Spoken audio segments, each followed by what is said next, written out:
젊은 시절 아버지의 양을 치면서 목자와 양의 관계를 잘 관찰해온 다윗은 하나님과 우리 인간과의 관계를 너무나 잘 이해하고 설명하고 있습니다.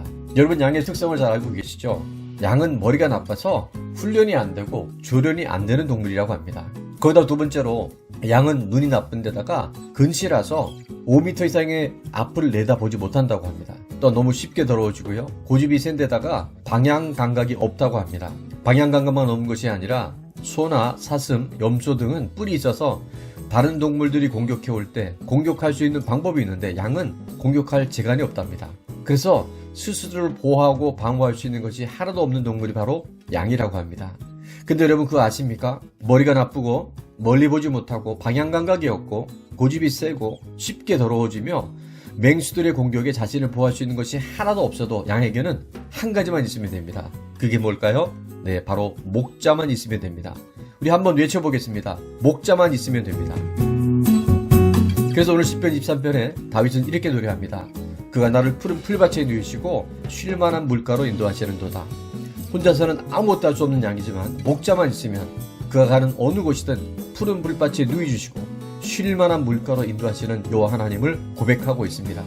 저희 교회가 김포에 성전을 건축하여 입당 예배를 드린 지 딱 10개월 만에 코로나가 터져서 예배를 드릴 수 없는 상황이었지만 이 교회의 주인이 바로 여호와 하나님을 믿고 매일 예배하며 찬양하며 기도했을 때 어려운 가운데도 역사하셔서 성장하는 교회, 갈수록 좋아지는 교회가 된 것은 바로 여호와 하나님이 푸른 풀밭에 누이시며 쉴만한 물가로 인도하셨기 때문에 가능한 일이었습니다. 오늘 하루도 여호와 하나님이 목자가 되셔서 푸른 풀밭으로 쉴만한 물가로 인도함을 받는 저와 여러분 될 수 있기를 주의 이름으로 축원합니다. 할렐루야. 그가 나를 푸른 풀밭에 누이시며 쉴만한 물가로 인도하시는도다. 너무나 유명하고 많이 찬양한 시편입니다. 이 말씀은 뭘 의미하는 걸까요? 우리가 1절에 신앙이라는 것은 하나님과 우리와의 관계라고 했습니다. 모든 평안과 기쁨은 관계로부터 오는 것이지 상황으로부터 오는 것이 아니다. 근데 그 관계를 믿고 나아가면요, 푸른 풀밭 쉴만한 물가가 온다라는 것입니다. 이것은 바로 하나님이 우리를 통치하시게 되면은 우리에게 찾아오는 삶의 평안과 기쁨, 바로 하나님과 믿음의 관계가 돼 있는 이들에게는 하나님 나라를 누리는 축복이 있다는 것이죠. 다윗은 그것을 우리가 정말 어떤 상황 가운데서도 부족함이 없이 푸른 풀밭과 쉴만한 물가를 누리게 된다라고 하는 사실을 이렇게 경험하게 된 것이고요. 그것을 이 시편으로 고백한 것입니다. 말씀드리지만 다윗의 삶은 그렇게 녹록하지 않았죠. 그러나 어느 가운데서도 하나님께서는 가장 아름답고 좋은 길로 인도하셨어요. 예수님이 요한복음에 이렇게 말씀하세요. 내가 온 것은 양으로 생명을 얻고 더 풍성히 얻게 하려는 것이다. 이 세상에 채워지지 않는 그런 욕망과 기쁨이 아니라 영원한 하나님의 나라의 기쁨. 그렇죠? 그래서 이제 우리는 하나님을 신뢰하고 그 길을 가야 됩니다. 때로 이 길이 맞나 싶습니다. 다윗도 그런 위기가 있었습니다. 내가 가는 길이 맞나? 근데 왜 이렇게 어려운 일이 있지? 그러나 양이 판단하는 것보다 항상 하나님이 판단하는 것이 맞고 옳습니다. 때로 이 길이 맞나 싶을 때, 여호와가 나의 목자고 그를 따라 인도할 때 푸른 초장 쉴만한 물가 하나님 나라가 온다. 우리가 그것을 믿고 나아가는 우리 가족 여러분 되시기를 주님의 이름으로 축복합니다.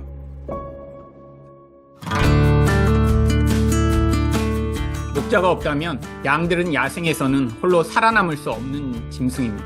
눈은 아주 나빠서 좋은 풀을 찾을 수 없고 두려움에 사로잡히면 온몸이 마비되어 움직이지 못하고 흐르는 물에서는 빠질까봐 두려워서 물을 마실 수도 없고 파리가 눈가에 구더기를 낳아도 그것을 스스로는 제거할 수 없습니다.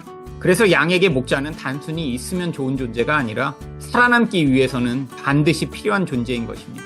다윗은 자신이 양들을 돌보며 푸른 풀밭으로 인도하고 양들이 마실 수 있는 잔잔한 물가로 인도했던 경험을 기억하며 하나님이 자신의 인생을 어떻게 인도하셨는지를 고백하고 있습니다.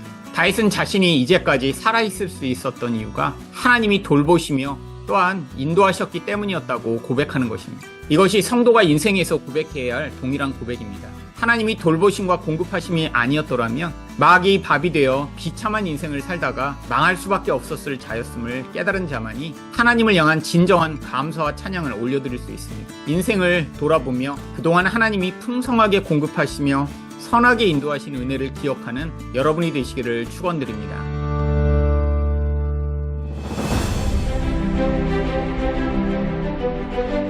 에덴 동산 안에서의 삶은 말 그대로 천국이었고 기쁨과 평안과 웃음과 행복이 가득한 최고의 삶이었습니다. 그러나 하나님께서 금하신 선악을 알게 하는 나무의 열매를 먹음으로 말미암아 하나님의 말씀을 깨트림으로 말미암아 이 세상에 죄가 들어오게 되었고 죄로 인해 사람은 자신의 창조자와 관계가 단절되었고 그로부터 이유를 알 수 없는 공허함과 허무함과 두려움과 염려와 불안에 사로잡히게 되었습니다. 예레미야 2장 13절에서 하나님은 이렇게 말씀하십니다. 내 백성이 두 가지 악을 행하였다. 곧 그들이 생수에 거론된 나를 버렸다라는 것입니다. 여기서 말하는 생수는 문자 그대로 살아있는 물을 의미합니다. 아무리 파도 끊임없이 솟아나는 바로 그 물, 가랑목을 한 번에 시원하게 해주는 바로 그 물을 의미합니다. 성경은 인간의 공허함과 허무함, 두려움과 불안, 이유를 알 수 없는 염려의 원인이 바로 생수에 거론되신 하나님을 버렸기 때문이라고 선언합니다. 문제의 근본적인 해결은 생수에 거론되신 하나님께 다시 돌아오는 것임에도 불구하고 인간은 끊임없이 하나님을 거절하고 외면한 채 자신의 힘으로 스스로의 힘으로 문제를 해결하기 위해 손으로 땅을 파고 돌을 골라내고 더 깊이 자신의 손이 뭉개지는 것도 잊은 채 땅을 팝니다. 그래서 더 깊은 목마름으로 더 깊은 공허함으로 더 짙은 두려움과 불안에 사로잡히게 됩니다. 그런 우리를 향해 하나님이 이렇게 말씀하십니다. 오라 너희 목마른 모든 자들아 물로 나오라. 너희는 귀를 기울이고 내게로 나와 들으라. 그리하면 너희 영혼이 살리라. 다윗은 시편 23편에서 이렇게 고백합니다. 그가 나를 푸른 풀밭과 쉴만한 물가로 인도하시는도다. 다윗만큼 파란만장한 삶을 산 사람이 있겠습니까? 그런데 다윗이 이렇게 고백합니다. 하나님이 나를 쉴만한 물가로 인도하십니다. 사랑하는 여러분, 여러분의 인생에도 쉴만한 물가가 있으십니까? 모든 긴장을 완전히 풀고 안식하며 쉴 수 있는 쉴만한 물가가 있으십니까? 하나님이 생수에 거론되십니다.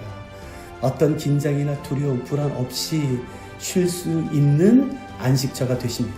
오늘도 주님의 품 안에서 세상이 줄 수 없는 참된 평안으로 가득한 쉼을 얻으시길 축복합니다.